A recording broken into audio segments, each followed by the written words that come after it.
Maintenant, par rapport, et c'est peut-être un peu différent, j'ai envie de dire, sur les actions de progrès, où donc on disait que notre gain d'achat, ça allait être la situation de référence par rapport à la situation améliorée. Bah oui, par exemple, en termes de qualité, en termes de rapidité, en termes de, j'en sais rien moi, d'économie sur la photocopieuse, je sais pas. Donc du coup, l'idée, ça va être d'optimiser, au fond, l'usage de telle ou telle ou telle chose.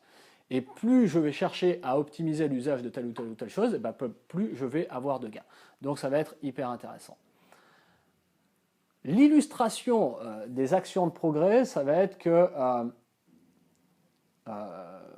si je pouvais prendre un exemple, l'illustration d'un gain de progrès, c'est que j'ai peut-être dépensé 1000 euros l'année dernière sur ma machine, mon photocopieur, que cette année, parce qu'on est passé plus par du réseau, par un intranet, par des mails, par j'en sais rien, et ben peut-être que j'aurais dépensé 700 euros. Bon, ben voilà une illustration de progrès dans le fonctionnement qui va toucher au fond nos gains en termes d'achat. Ok, donc voilà nos gains d'achat et l'illustration au fond des actions de progrès. Maintenant, on peut aller voir les principes structurants. Alors pour les principes structurants, vous les aurez en fait, vous les aurez avec dans votre PowerPoint, dans votre PDF. Et donc du coup, je ne vais pas passer beaucoup de temps là-dessus. Vous allez pouvoir les repérer. Il y a quelques slides qui sont intéressantes. On va plutôt faire un résumé au fond sur les gains d'achat globaux. Donc la méthode de calcul, vous l'avez compris, mise en œuvre doit être donc proportionnée à l'enjeu, effectivement, et on a vu d'abord ce que c'était pas pour aller voir à quoi il sert vraiment. Donc je pense que vous avez bien compris effectivement que ce n'était pas un outil comptable ou budgétaire, les gains d'achat, ce n'était pas un calcul mathématique exact non plus, suivant les gains associés, ou alors une procédure sans finalité. Au contraire, j'ai envie de dire, c'est une procédure avec finalité. Et à quoi ça sert? Eh bien, ça sert à diriger l'action de l'acheteur vers les enjeux principaux pour faire des économies et faire du gain d'achat. Mais ça permet aussi, du coup, à l'acheteur et à l'organisation, au fond, de hiérarchiser les différents projets. Donc, notre plan d'action achat va nous permettre de hiérarchiser les projets et puis permettre à l'acheteur de s'organiser le mieux possible. Quelques exemples que vous allez avoir sous cette vidéo.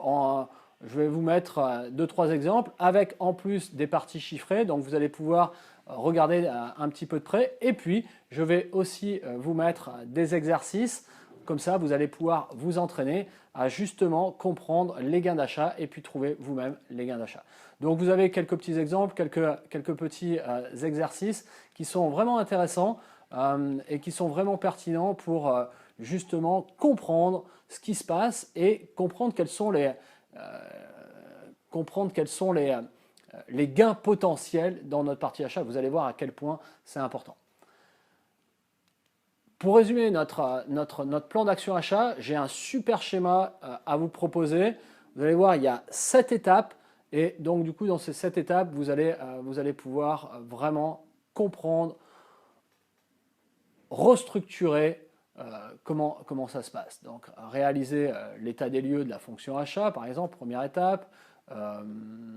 Et puis, on va aller jusqu'à décider effectivement des projets à inscrire dans le calendrier pour avoir notre futur sur les gains d'achat. Donc, je vais vous laisser avec ce schéma qui est hyper intéressant et vous allez pouvoir effectivement comprendre de façon structuré, hiérarchique, j'ai envie de dire, établi, tout ce qui se passe là-dedans. Il y aura aussi, je vais vous mettre un tableau des différents termes utilisés pour le calcul des gains d'achat. C'est un peu plus, ça sera beaucoup plus visuel que si je vous l'explique en vidéo.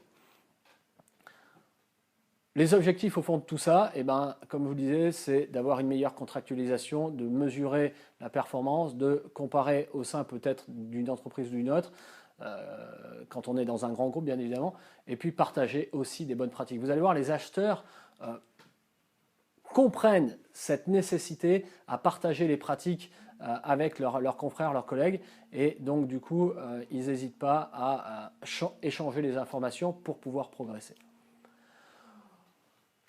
Voilà, vous avez un ensemble global sur le processus d'achat, sur comment piloter le processus d'achat, sur ce qu'est le métier d'acheteur après ces deux sessions vidéo, et aussi donc sur les gains d'achat qui sont effectivement, j'ai envie de dire, la finalité, une de nos finalités de l'achat, d'avoir plus de gains, mais pas au détriment de la qualité, vous l'aurez compris.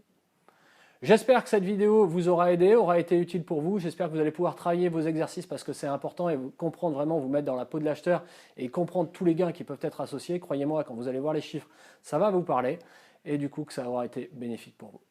Je vous souhaite jusqu'à la prochaine session une excellente fin de journée ou soirée ou journée, je ne sais pas à quel moment vous allez regarder cette vidéo, mais je souhaite que vous puissiez bénéficier de tout ça et que ça puisse vous servir dans le futur, dans votre futur rôle, peut-être d'acheteur, qui sait. D'ici là, prenez soin de vous. Au revoir tout le monde.